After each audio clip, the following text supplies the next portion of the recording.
Selamat sejahtera dan hai murid-murid, bertemu kita lagi dalam kelas pendidikan moral tahun 4.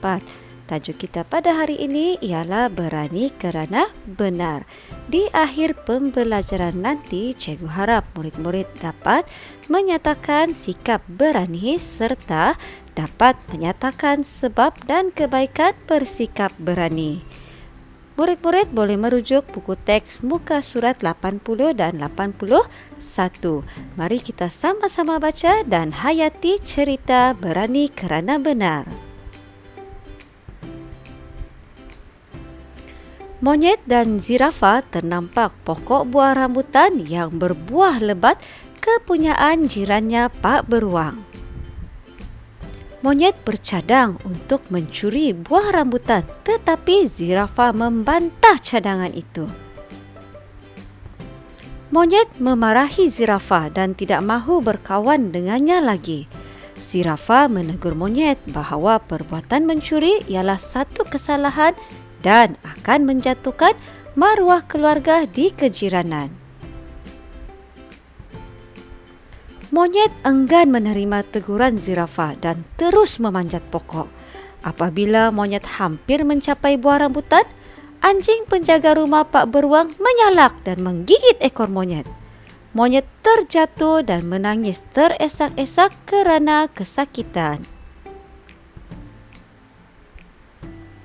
Mujur keldai ternampak kejadian itu lalu menghalau anjing dari situ. Pada ketika itu, Pak Beruang tiba di rumahnya. Keldai memberitahu Pak Beruang bahawa anjing telah menyerang monyet dan patut dihukum. Pak Beruang memarahi anjing. Zirafah meminta Pak Beruang jangan memarahi anjing kerana sebenarnya monyet yang berbuat salah. Monyet amat menyesali perbuatannya. Monyet meminta maaf daripada Pak Beruang dan berjanji tidak mencuri lagi. Keldai memuji sikap zirafah kerana berani menceritakan hal yang benar dan dapat mengelakkan perselisihan faham dalam kalangan jiran. Baiklah murid-murid, berdasarkan cerita tadi, dapatkah murid-murid senaraikan sikap berani zirafah? Zirafah berani menegur dan menasihati monyet agar tidak mencuri hak milik orang lain.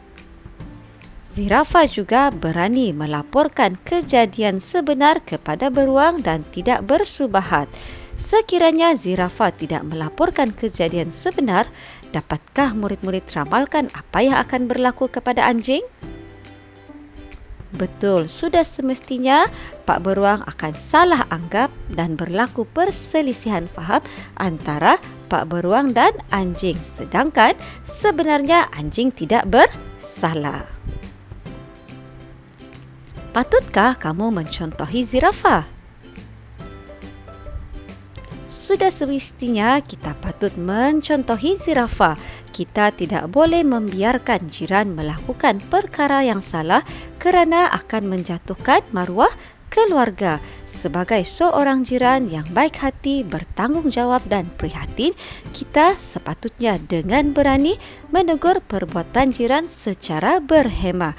Kenapa perlu secara berhemah? Agar nasihat kita dapat diterima dengan baik dan tidak akan berlaku perselisihan faham sesama jiran. Kita juga tidak boleh bersubahat dan melindungi jiran yang berbuat salah kerana ia akan menimbulkan perselisihan faham dengan jiran yang lain.